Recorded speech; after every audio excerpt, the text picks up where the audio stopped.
Ceci est un livre audio autogénéré par Google. Être vu, se voir, se donner à voir. Action et savoir, recherche. Action et savoir. Recherche est une collection d'ouvrages de recherche s'adressant particulièrement à des professionnels et à des chercheurs intéressés par la théorisation de l'action dans les champs de pratique, et par les rapports entre construction des activités et construction des sujets. Elle est fondée sur l'hypothèse de liens étroits et réciproques entre engagement de l'action et production de savoir. Elle est dirigée par J. Monsieur Barbier. Dernière parution. Annelise Ullmann, dans les pas des contrôleurs de prestations sociales. Travailler entre droit et équité, 2010. R. Witorski, Professionnalisation et développement professionnel, 2007. J. Monsieur Barbier, E. Bourgeois, G. de Villers, Monsieur Kadouri ed. Construction identitaire et mobilisation des sujets en formation, 2006. Françoise Cross, ed. Écrire sur sa pratique pour développer des compétences professionnelles, 2006. Marie-Vonne Sorel et Richard Witorski, coord. La professionnalisation en actes et en question, 2005. J. Monsieur Barbier et OGALATANU, coord. Par Les savoirs d'action, une mise en mots des compétences, 2004. Jean-Marie Barbier, dire. Valeurs et activités professionnelles, 2003. Monsieur PMACKIEWICZ, coordonné par, praticien et chercheur, 2001.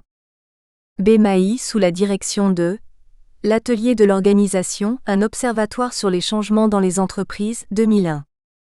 G. Racine, la production de savoir d'expérience chez les intervenants sociaux, 2000. J. Monsieur SALANSKIS, modèle et pensée de l'action, 2000. E. Bourgeois et Jean Nizet, regard croisé sur l'expérience de formation, 1999. F. Cross, le mémoire professionnel en formation des enseignants, 1998. Martine Dutoit. Être vu, se voir, se donner à voir. Préface de Jean-Marie Barbier. Du même auteur. Dutoit Monsieur, DEUTSCHC, usager de la psychiatrie, de la disqualification à la dignité, RS 2001 168p. Dutoit Monsieur, l'advocatie en France, un mode de participation active des usagers en santé mentale, EHESP 2008 159p. Copyright L'Harmattan, 2011 5 à 7 rue de l'École Polytechnique, 75 005 Paris. http://www.librairieharmattan.com. Diffusion.harmattan@wanadoo.fr. harmattan@wanadoo.fr. ISBN 978-2-296-55-397-2. EAN 9 782 296 553 972. À mon père, à ma mère, à Clément, Paul, Oscar, Nora. À celles et ceux qui m'ont ouvert le cœur et l'esprit. Préface. La recherche en sciences sociales, et singulièrement la recherche s'intéressant à la construction croisée des activités et des sujets dans leurs interactivités, se trouve confrontée à une double injonction. D'une part, elle doit entrer dans le point de vue des sujets, comme le demande la tradition compréhensive, d'autre part le mettre à distance comme le demande la tradition scientifique classique. Cette double injonction se traduit par une triple exigence.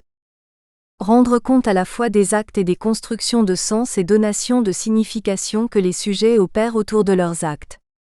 Proposer d'autres significations que celles que les sujets donnent spontanément à leurs actes. Garder conscience que dans tous les cas ces autres significations constituent un point de vue de chercheur sur un point de vue d'acteur et sur ses actes. Martine Dutoit réussit parfaitement cet exercice. Impliquée elle-même dans des interventions professionnelles auprès de publics en souffrance psychique et dans une culture de transformation des interventions auprès de ces publics, elle parvient à distinguer dans son expérience les cadres de pensée qu'elle s'est construits pour son action professionnelle propre, et les cadres de pensée en travail chez ceux auprès de qui elle intervient, bref, à faire expérience de l'expérience d'autrui. Et à témoigner avec beaucoup d'authenticité de l'apprentissage de cette distinction, et de la contribution notable que peut apporter la démarche de recherche. Seconde contribution remarquable, en parfaite cohérence avec ce choix, Elle parvient à transformer la thématique de l'étiquetage, traditionnellement vue du côté de l'acte d'étiquetage, en thématique vue du côté de l'activité des sujets étiquetés et des constructions et négociations de sens qu'ils opèrent à partir de l'étiquetage. D'où le titre très suggestif de son ouvrage, illustrant parfaitement sa démarche. Être vu, se voir, se donner à voir, 3 aspects en étroite interrelation de leur expérience. D'où aussi l'apparition de thématiques innovatrices, comme l'endossement de l'étiquette. Autre contribution, et non des moindres, sur la plan théorique comme méthodologique, l'analyse des adresses des communications. Être capable de montrer qu'un même discours peut être quadruplement adressé au grand public, au public des professionnels de l'intervention, au groupe de pairs et the last but not the least à soi-même est un résultat de recherche très fécond dans la mesure où les sciences sociales reposent souvent sur l'analyse de verbalisation des sujets, dans des situations certes différentes, situations professionnelles, de recherche, de formation, des apostrophes, enquêtes etc., mais tout analysable en termes de communication et impliquant donc pour le chercheur une réflexion sur l'adresse réelle ou l'adresse dominante des discours produits. Entreprise sur un sujet aride, cette recherche se caractérise de plus, dès les premières pages, par de grandes qualités d'écriture, personnelle, claire en même temps qu'exigeante. Au lecteur maintenant d'entrer à la fois dans la phase subjective et dans la phase sociale de ce travail. Jean-Marie Barbier, professeur au CNAM. ETRE confronte aux mots qui assignent. Au commencement, il y a mon histoire. L'histoire d'une personne ayant transformé ses aléas biographiques en engagement professionnel et militant, puis plus tard celle de cette même personne devenue professionnelle, se découvrant chercheur, en capacité de produire peut-être un discours suffisamment étayé pour qu'il soit de quelque utilité sociale. Une expérience personnelle de l'étiquetage. C'est en lisant G. Devereux, 1980, que s'est levé un coin du voile, celui qui recouvre pudiquement l'obscur objet de la recherche, les motivations de la chercheur et l'éclaire sur l'énergie déployée pour mener une telle entreprise. Nous, ma mère, mes 4 frères et moi-même, étions conviés par le bureau d'aide sociale de la mairie à venir chercher les chaussures qui nous permettraient de passer un hiver les pieds au chaud et au sec. Je passerai sous silence la thématique de la chaussure qui dans la culture du pauvre est omniprésente. Je n'évoquerai ici que le cri horrifié de ma mère découvrant que lesdites chaussures, en excellent cuir au demeurant, étaient d'une couleur d'un jaune inimitable, sans doute assortie à la peinture verte des murs des écoles de cette époque, et qui de façon quasi instantanée désignait les bénéficiaires des secours, démunis en tout genre, en un mot les chaussures des pauvres. Ce jour-là, un peu gênés par la réaction publique de notre mère, nous quittâmes les lieux sans chaussures.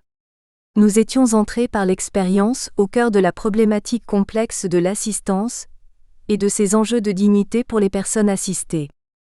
Des expériences me reviennent en mémoire. Quelques années plus tard, abordant des études littéraires, en rivalité avec une autre étudiante, je me retrouvais à nouveau renvoyée à mes origines sociales. La culture n'effacera jamais, me dit-elle, mes manières de charretier. Je croyais avoir oublié ces expériences qui, de fait, ont influencé la manière de considérer l'autre de l'assistance dans mon métier d'assistante sociale. Sans doute, un événement a occupé plus de place dans ma vie et déterminé plus encore mon rapport à mon objet de recherche, l'histoire de mon père, de son passage par l'institution psychiatrique. Ces expériences ont fait de moi d'abord une personne concernée, puis une actrice engagée auprès de personnes en souffrance psychique et elles motivent toujours la chercheure en quête de compréhension de ce que j'appelais intuitivement, en entrant en recherche, des processus de contre-étiquetage. Ma première réaction avait été l'impossibilité de penser que quelqu'un de singulier, comme tout un chacun fait de briques et de brocs, petit ouvrier, dont la dignité avait été d'avoir travaillé depuis l'âge de 14 ans et d'avoir élevé 5 enfants, puisse être considéré comme fou à 50 ans. Qui était cet homme que je croyais connaître ? Son suicide inaugurait mon entrée dans le monde de la psychiatrie, et mes premiers pas sur un chemin pour comprendre. J'avais appris aussi dans cette expérience familiale ce qu'est une maladie honteuse. Plus tard je découvrirai ce que Goffman appelle le stigmate, Goffman 1975. J'avais donc déjà été confrontée à la puissance des mots qui assignent, des mots qui ont un effet de création d'une réalité tant pour les personnes que pour leur entourage. En réfléchissant à l'histoire de mon père, Je me rappelle avoir été soulagée lorsque le psychiatre avait mis en doute le diagnostic de paranoïa posé par son confrère en proposant celui de mélancolie. Qu'est-ce que cela changeait au destin tragique de mon père? Rien sans doute. Pourtant les connotations négatives sont sans conteste moindres dans la mélancolie, laquelle me renvoyait aux grands romantiques du XIXe siècle dont je m'étais nourrie intellectuellement. La paranoïa, par opposition, était dans mes lectures, presque toujours associée aux grands criminels. Une pratique professionnelle. Dans l'immédiat d'une pratique professionnelle que je découvrais, je réalisais que les professionnels, comme les autres membres de mon entourage, percevaient la maladie mentale comme un destin implacable, sans issue. J'en mesurais au fil du temps les effets, dont l'un des moindres est ce ton compassé ou admiratif des personnes non initiées, saluant le courage de travailler avec ces gens-là. Je rencontrais des familles soulagées de pouvoir substituer à l'étiquette de malade mental celle de handicapé, atteint de maladies génétiques ou neurologiques. Elles éprouvaient ainsi un réel soulagement d'échapper à l'image du parent défaillant, responsable, mais aussi au risque de contagion, d'assimilation, d'être ainsi logées à la même enseigne. Peu à peu, au fil de mes années d'expérience en tant qu'assistante sociale en psychiatrie, Dutoit-Sola, 1997 et 1999, j'ai développé d'autres relations avec les personnes dites malades mentales, jusqu'à créer une association, qui se donne pour objectif de leur permettre de porter témoignage sur leur histoire et de les aider à faire valoir un droit au recours dans les situations de discrimination et atteinte à la dignité, Deutsch Dutoit-Sola 2001. Mes relations aux personnes désignées comme malades, patients, fous m'ont conduite à déconstruire ces catégories. Je me suis interrogée sur leur façon d'être soi dans une confrontation à une norme sociale, incarnée par des institutions, et mise en scène dans les rapports entre soignants et soignés. Constat déroutant et sans doute dérangeant pour les professionnels. La personne déborde presque toujours du cadre de sa prise en charge, interroge et modifie les frontières des systèmes les mieux agencés. En somme, la personne ne se réduit pas à son symptôme, et cela faisait ainsi écho avec mes propres expériences. Je ne voulais pas me réduire à mon appartenance sociale, à la part non négociable de la place qui semblait m'avoir été assignée. Cette recherche se nourrit de ces expériences et de mon histoire personnelle, car du plus loin qu'ils m'en souviennent, la confrontation à la différence et à la question jamais élucidée de la normalité est une constante de mon histoire de vie. Ma recherche ne s'inscrit-elle pas, volans nolens, dans une stratégie de contrer les effets de l'étiquetage? Ce n'est sans doute pas un hasard si mon premier objet était centré sur le contre-étiquetage. Ne faisais-je pas inconsciemment une confusion entre objet et objectif de ma recherche? Mon objectif, non avoué, étant sans doute une valorisation des constructions identitaires de ceux qui un jour se sont vus comme moi, confrontés aux mots qui assignent. En commençant cette recherche, j'étais persuadée de trouver ces stratégies de contre-étiquetage, quelque chose venant contrevenir, contrecarrer ces assignations, cette réduction de soi à des définitions univoques et sommaires. Une façon de se construire en réaction, une révolte en quelque sorte, dont on pourrait mettre à jour les processus de sa construction, du moins en retrouver les traces. La démarche de recherche 2. Un processus de mise en objet d'enjeux personnels et sociaux. En préambule à l'exposition des résultats de la recherche, objet central de cet ouvrage, j'ai souhaité m'interroger sur la difficulté d'adopter un positionnement de recherche à partir de deux dimensions imbriquées. L'enjeu social de la question de l'étiquetage et l'expérience antérieure de la personne menant la recherche. Comment tenir un tel positionnement sans renoncer toutefois à l'expérience acquise, tant personnelle que professionnelle, considérant que loin d'être un frein, cet ancrage expérientiel contribue à donner assise et consistance à la recherche en intelligibilité. Comment transformer ce qui est pour les personnes concernées un enjeu vital de place sociale en objet de recherche? La question initiale de cette recherche était fortement empreinte des enjeux de promotion des personnes, patients ES, de la psychiatrie. Promotion et reconnaissance de leur qualité de partenaires des systèmes de soins et de citoyens, à laquelle j'ai consacré plus d'une dizaine d'années. Dans un premier temps, j'abordais l'étiquetage dans une approche que je qualifierais de sociopolitique, avec sous-jacente à la démarche de recherche, l'impératif que cette recherche serve à intervenir sur ces processus d'étiquetage. Ce que je pensais être l'objet de ma recherche était avant tout une valorisation identitaire, référée au sens construit entre les différents aspects de ma vie personnelle, professionnelle et militante. Il ne pouvait se réaliser que dans l'affirmation de la nécessité de contrer les effets de l'étiquetage. J'allais ainsi faire l'expérience de la transformation des constructions identitaires produites par et dans l'activité de recherche, tant cette activité est autant un travail sur soi qu'un travail sur un objet, Devereux, 1980. Ainsi la manière dont je désignais l'objet de ma recherche rendait compte de l'intention et des objectifs des acteurs dans leur démarche de communication via la vidéo, mais je me situais moi-même dans l'intention et les objectifs de ces acteurs parce qu'en somme je les partageais.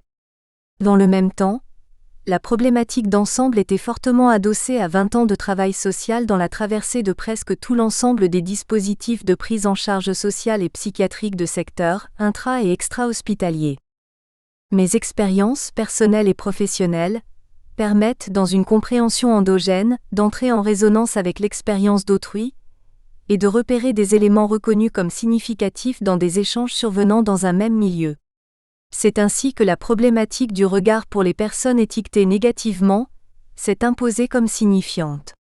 Ces expériences ont dû ainsi être mises en question plutôt qu'à distance, à chaque étape de la recherche, notamment lorsqu'il s'est agi d'analyser les résultats de la recherche. Ainsi l'endossement de l'étiquette, pensée en termes négatifs par la professionnelle, s'est avéré être un outil d'analyse, générateur de savoir, adéquat pour rendre compte des processus de réorganisation stratégique des personnes étiquetées négativement. C'est donc peu à peu que des enjeux de compréhension des processus à l'œuvre se sont combinés, plutôt que substitués, à des enjeux d'intervention.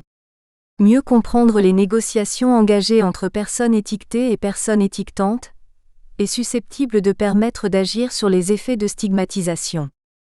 Une reformulation assez descriptive de l'objet de recherche m'a permis d'entreprendre un travail sur le matériau qui a été le véritable moyen de mettre à distance mes enjeux personnels et professionnels.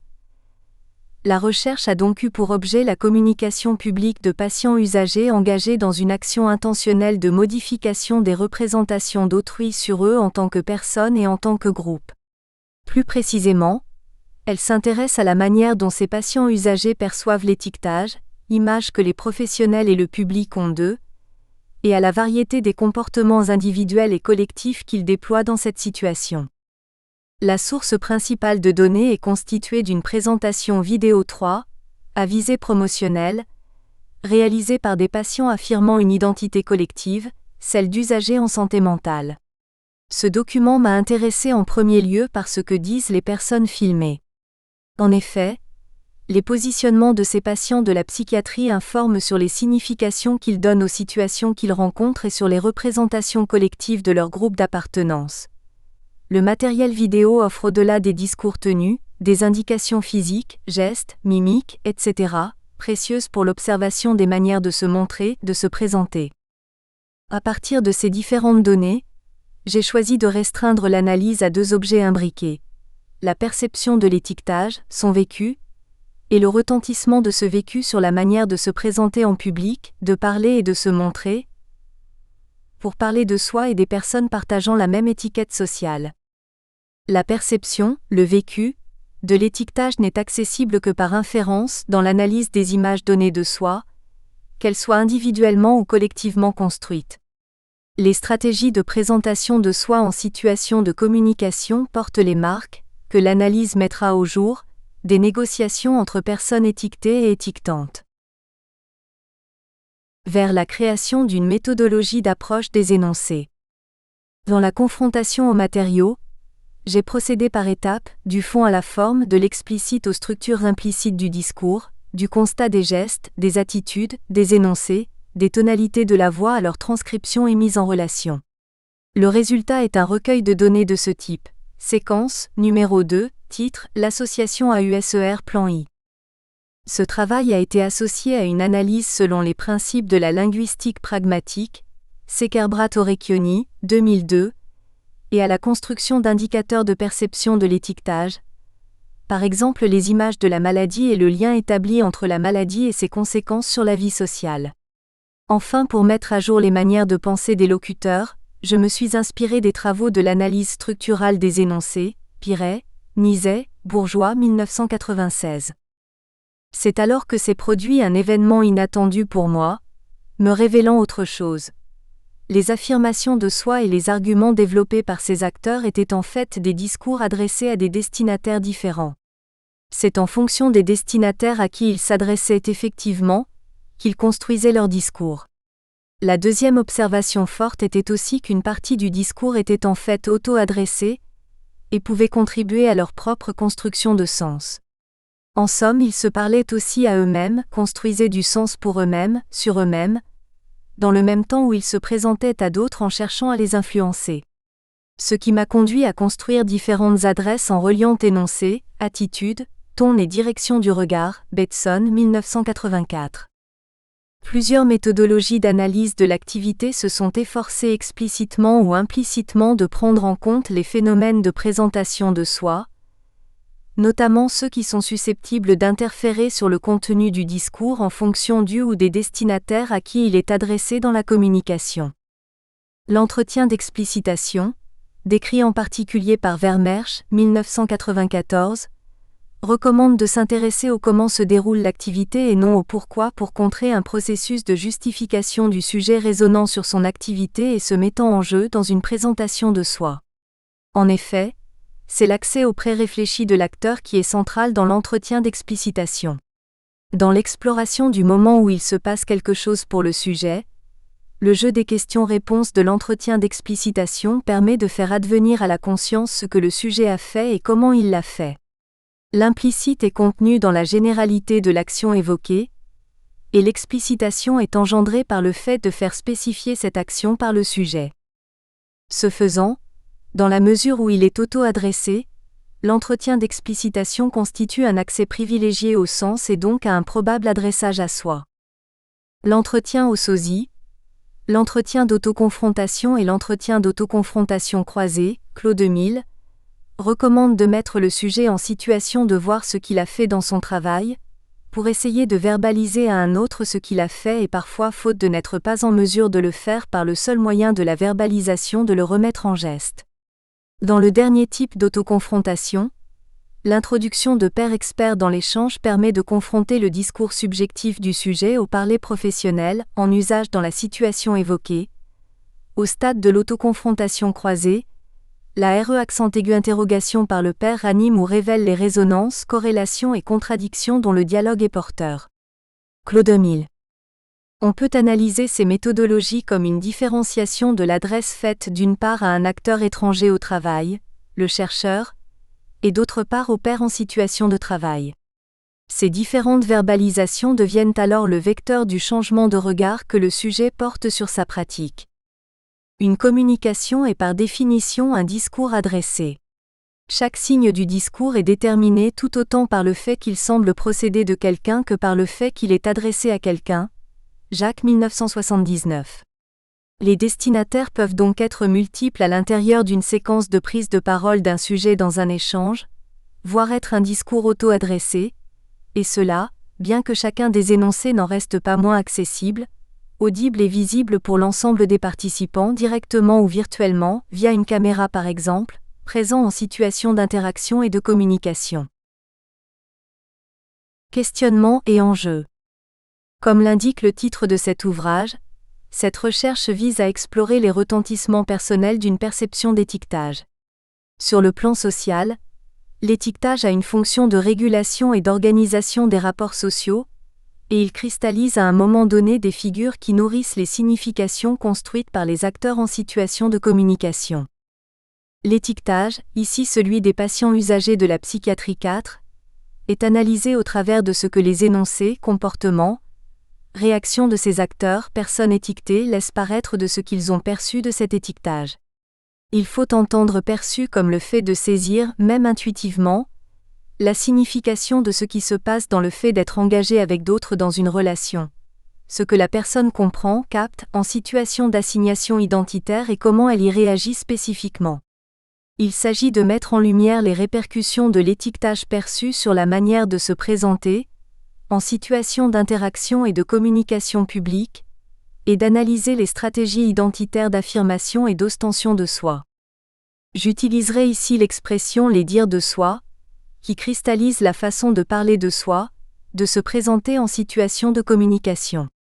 En effet, l'affirmation identitaire est fortement dépendante des échanges, des interactions avec les autres dans des actions situées, Flao 2006, 74-5. Dans ma culture professionnelle, où le référentiel psychanalytique est prégnant, sont valorisés les mécanismes inconscients. À rebours provisoire de cette culture, j'ai pris le parti de m'intéresser à ce qui chez la personne diagnostiquée par ailleurs psychotique ou schizophrène affleure à sa propre conscience. Ce que la personne est en capacité de dire d'elle-même, en capacité de décrire et de nommer de ses rapports au monde. Toutes les personnes sont en effet sans cesse confrontées à un travail de définition et de redéfinition de soi, dans les relations interpersonnelles. Le jeu de l'affirmation identitaire se construit au contact des autres. Les présentations de soi définissent provisoirement ce que nous revendiquons comme notre identité, et souvent nous permettent de nous représenter comme acteurs et sujets de notre vie. Qu'est-ce qu'il advient de la représentation de soi, et du vécu d'un sentiment d'intégrité, corrélé à celui de dignité, dans cette évaluation de soi par des personnes socialement autorisées par leur savoir et ou leur place sociale? De quelle affirmation identitaire s'agit-il pour les personnes étiquetées? Qu'est-ce que ce jeu pour soi dans cette confrontation, sachant que la maladie psychique construit le malade, en le renvoyant du côté de la transgression de l'humain et éventuellement de l'ordre social, d'où les stigmates qui perdurent, tandis que la mission de la médecine psychiatrique oscille toujours entre contrôler et soigner, Foucault 2003. Du fait de mon inscription professionnelle dans le champ de pratique et d'intervention de la psychiatrie et de la santé mentale, j'ai centré l'objet de ma recherche sur le discours des patients usagers de la psychiatrie. Toutefois, si le champ d'investigation est au départ celui de la psychiatrie, la recherche s'inscrit dans le champ de la formation des adultes et concerne tous les domaines professionnels de l'intervention auprès des personnes, éducation, formation, santé, sociale, management. En effet, dans tous ces domaines se trouvent présents des enjeux d'étiquetage et de présentation de soi, tels qu'abordés dans cette recherche. Exposition. Dans un premier temps, nous explorons les enjeux sociaux et les enjeux scientifiques de la fonction sociale de catégorisation, chapitre 1, ce que les acteurs sociaux repèrent comme le fait de cataloguer et d'être catalogué. C'est à travers un relevé de faits, de catégorisation et de nomination, que nous montrons qu'il s'agit bien d'une fonction sociale ordinaire. Nous essayons de la caractériser en nous interrogeant sur les effets d'assignation tels que repérés par les acteurs. Une attention particulière est portée à la question spécifique de la catégorie patient en psychiatrie. Cette mise en contexte a pour but d'aider le lecteur à comprendre le positionnement des acteurs, patients suivis en psychiatrie depuis de longues années. Dans le chapitre 2, nous donnons au lecteur les caractéristiques des acteurs, de la situation de communication et de la production de la vidéo ayant servi à notre recherche.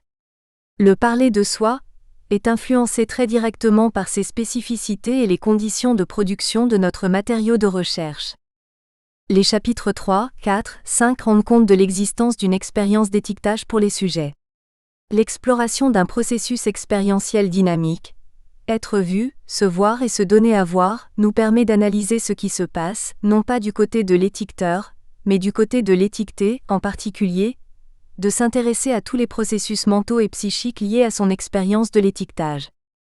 Le chapitre 6 propose une synthèse de ce qu'est le travail de l'expérience d'étiquetage dans sa relation à la communication sur soi, notamment dans des enjeux de présentation de soi en public.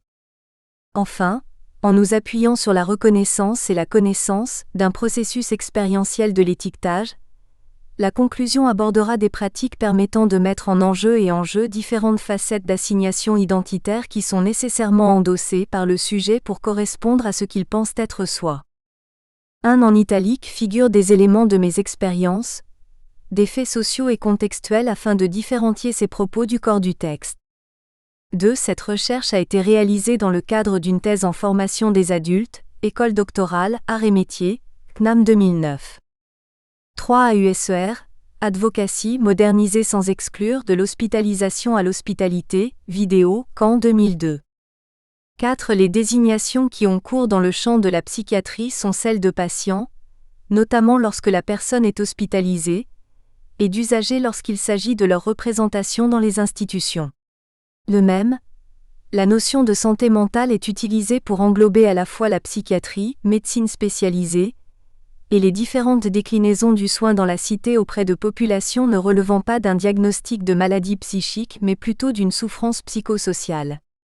5. En référence à la distinction faite par Flao entre conscience de soi et sentiment d'exister impliquant la nécessaire relation aux autres. Chapitre 1. Catégoriser, être catégorisé, enjeux sociaux et scientifiques. Le roi, pourquoi mets-tu des étiquettes sur tout pour justifier tes sentiments? Beckett, parce que sans étiquette le monde n'aurait plus de forme. Mon prince. Le roi.